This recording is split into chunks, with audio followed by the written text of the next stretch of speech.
The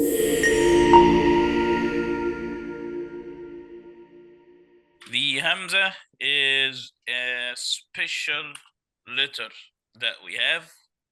As long as we are having the Hamza alone or the Hamza over another letter, mostly it come with the Alif and Waw أو ياء or ياء.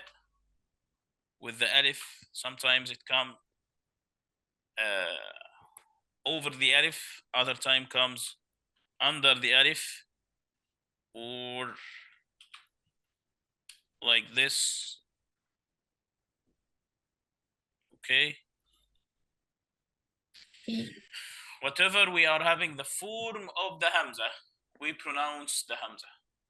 The Hamza is like powerful. When it come over the Waw is silent. The Waw is completely silent. We are dealing only with the Hamza. With the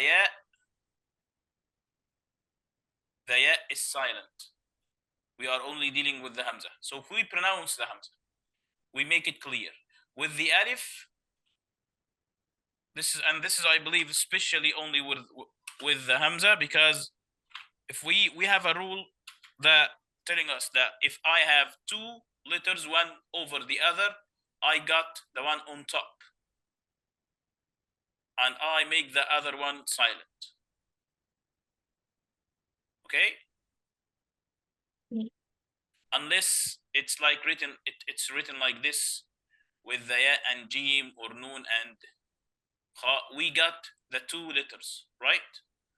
Or in the fi, when we write down in fi, we pronounce the fa and the ya. But maybe with alif and waw or ya and ya is having like a different, stuff. So for the alif, we pronounce the hamza. There is no lengthen. Whether the hamza is over or under, we are dealing with the hamza. We don't care for the alif. Okay? Okay. So whenever we have the hamza is active. We read it. We can make the other letter silent, but we got the hamza. Okay. So when you see the word like this, we are not going to lengthen. You concentrate on the hamza and leave the alif. So it's not gonna be fa'i. No, it's gonna be fa'i. As long as the hamza goes down, it goes down with kasra. The hamza is under the alif only for the kasra. As long as it's over the alif, it's for the fatha or dhamma, a or u. Okay? Yeah.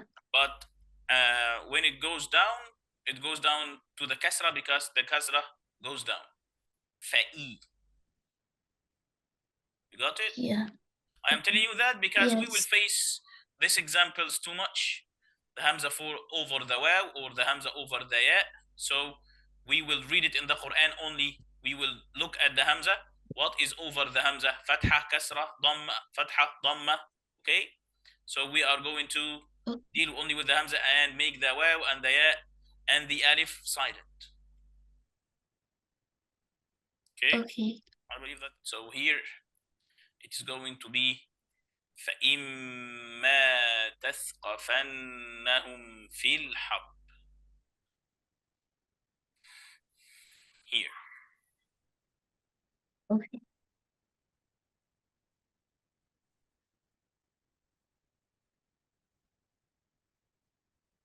Here the alif is empty. Try not to be so busy with the hijab. Okay, you can fix it once and leave it. Okay. The alif here will be silent also because the alif is empty and we have sukun after. So it's not gonna be innamal ghaibu. No. Innamal. This one is silent and this one also is silent. Both.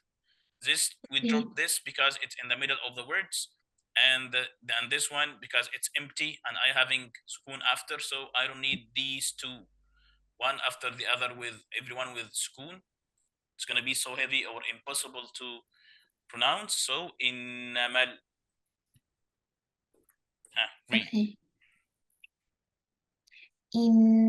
إنما الغيب لله. Again. Okay. إنما الغيب لله. إنما الغيب لله. إنما الغيب لله. Okay. Okay. إنما Don't lengthen. إنما yes. إنما الغيب لله. I like this line more. It's not perfect yet, but it's better than kha. Okay. Okay.